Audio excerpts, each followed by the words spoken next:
One of the main aims of TopRate is to make it as easy and straightforward as possible to get quality form insights by focusing on the information that matters without overcomplicating it. In the next few minutes, I'm going to show you one of the ways I do this with my reviews.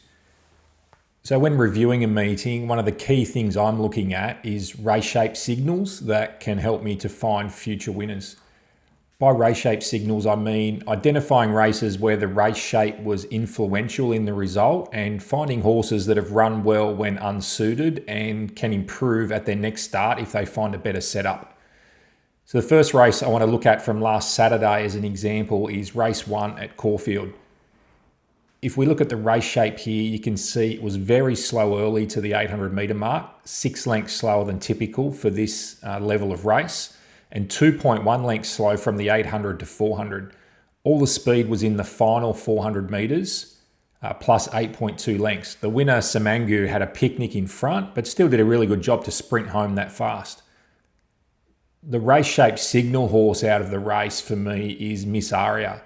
The key here is she was 2.2 lengths back at the 800 after such a slow first section. And then at the 400, she was actually a little further back, 2.6 lengths back at that time after they'd also gone slow in that middle stage.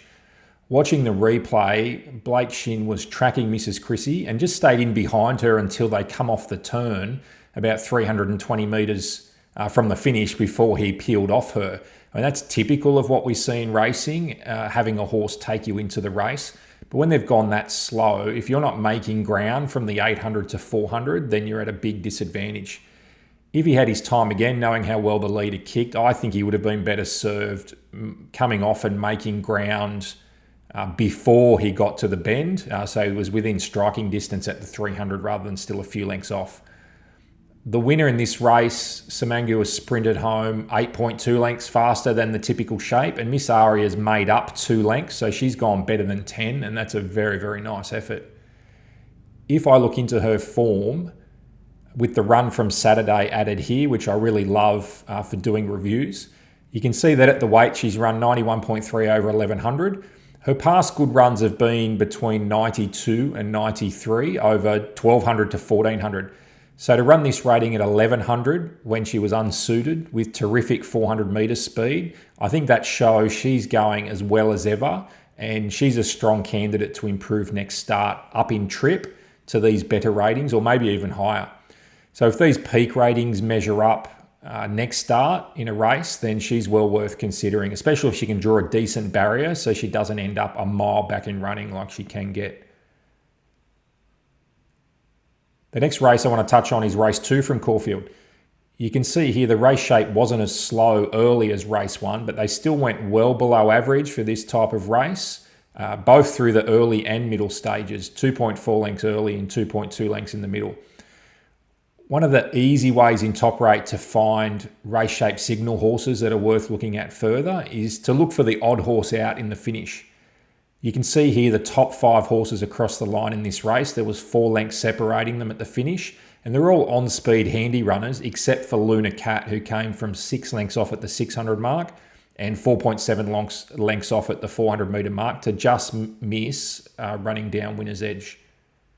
Race shape-wise, the final 400 metres was 4.6 lengths faster than typical, and Luna Cat's made up an additional 4.6 lengths. So that's a very, very good effort in my book.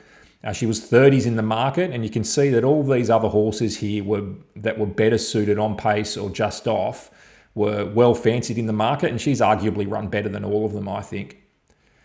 Looking at her form, she's run an 89.5 rating at her weight of 55 kilos, which is right up to a number of her better past runs, but she's done it here when far less suited than normal.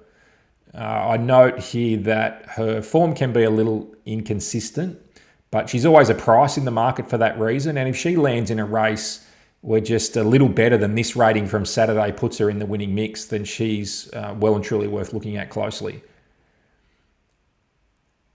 For the final example, I'm going to look at a slightly different principle. I'm going to Doomben race 9. You can see here that this was a fast, high-pressure race early. 5.1 early, 1.8 in the mid-stages, and they're walking home late, 6.9 lengths slow. I think these top 3 here are all race shape signal horses on the negative side. They've all been flattered by the race shape. They all got well back and made ground, but the race speed was so slow over the final 400 metres that they've not had to run home very fast at all to make up all of that ground.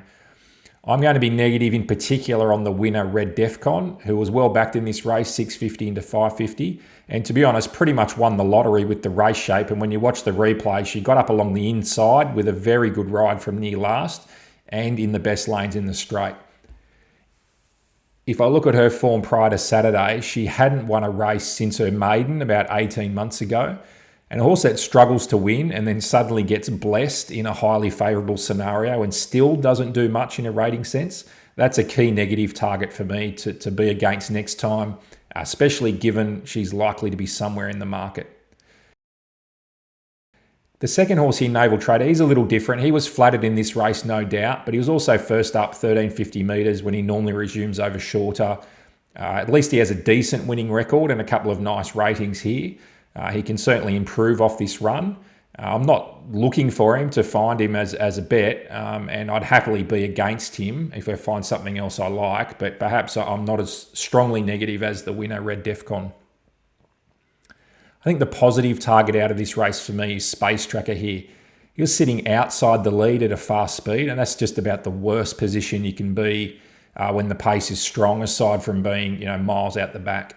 He was hard in the market, which I like. He did work from barrier 10, was outside the lead. And watching the replay, actually battled on really well until late. Looking at his ratings, he's regressed off this prior good rating. But look, it's very excusable.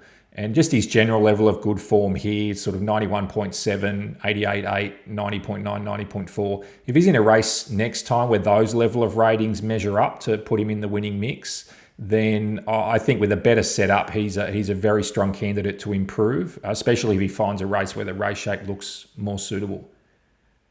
So that's about it for now. Look, if this type of analysis is something that could suit your game, then reach out to me about TopRate via direct message here. Otherwise, good punting.